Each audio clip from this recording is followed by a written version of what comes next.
The reason why everyone doesn't buy a house because they usually go the traditional way. So typically you get out of college, you're like, okay, I have to save up because the down payment's going to be a lot. I have to get my credit right or get credit if I don't even have any. So I need to open a credit card, maybe buy a car first, then go to buying a house. That's how everyone thinks.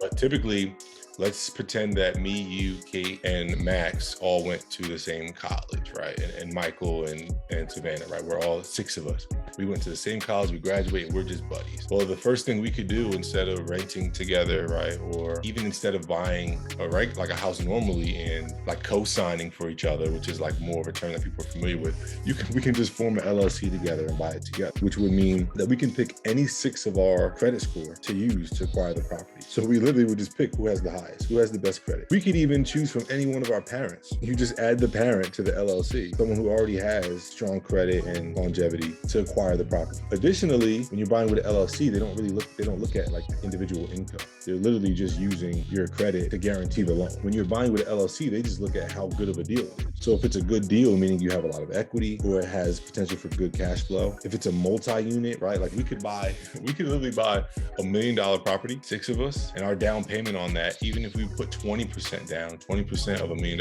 is only $200,000. So we would just have to split $200,000. If none of us had a dime, we can go to someone that we don't even know from Adam and say, hey, we need $200,000 from you, and we'll add you to this LLC, and we're going to give you shares in this property that we're buying. That means if we buy $1 million property and in 10 years it's worth $2 million, that person would get whatever share of that extra $1 million that we promised them in exchange for their $200,000. So we just have to figure out what makes sense for them. So typically in the investing world, people want to make 10% on their money annually. So on $200,000, that means we got to make sure that this person makes $20,000 a year. So we can get the money from that person. We can use a parent to co-sign. We can even use that person to not co-sign, be the credit guarantor for the loan. Now, all of us can live in this house and we didn't pay a dime. All we got to do is pay that guy $20,000 a year on $1 million property. So now we're all living in a $1 million property. It could be a mansion. It could be a multi-unit, which is what I would recommend because we could live in some units but have other people paying us rent. And all we have to do is pay this person 16, let's round up, let's say water and gas and stuff. Let's say $2,000 a month, which gives you plenty of space. We would pay that person $2,000 a month for $1 million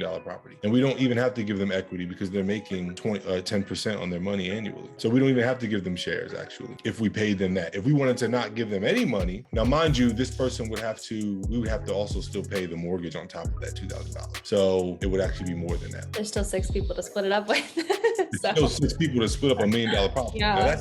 That's at 1 million. So depending on where you are, 1 million in Miami isn't like really the best. Like New York isn't really the best, but 1 million can get you a lot other places. Even more importantly, if we all like strictly looking at our pockets, we would just get $1 million can get you a smooth 10 units. I mean, even if you want to say we're in an expensive area, 6 units, like all of them 2-3 beds, 1 bath, 2 bath, right? Like you can get a lot with that. So if 6 of us, I mean, even if we all took our own unit, there's 3 more left, 3 units that you can put tenants in, and now the tenants would pay the mortgage. So now tenants are paying the mortgage. We're all splitting $2,000, which would be $600 a couple, $300 a month per person to live in anywhere is good. It doesn't matter where it is. It's good. And we own the property though. So that $1 million, if it goes up $1 million in even 20 years, is all ours. We want to move out, our kids can live in that same property. Or we can put a tenant in it and make more money and not have to pay out of our pocket to the guy who gave us the $200,000. So that's the power of purchasing with an LLC, is you can come up with all of these different strategies, as opposed to when you're purchasing under your personal name, you can't leverage these strategies in this way.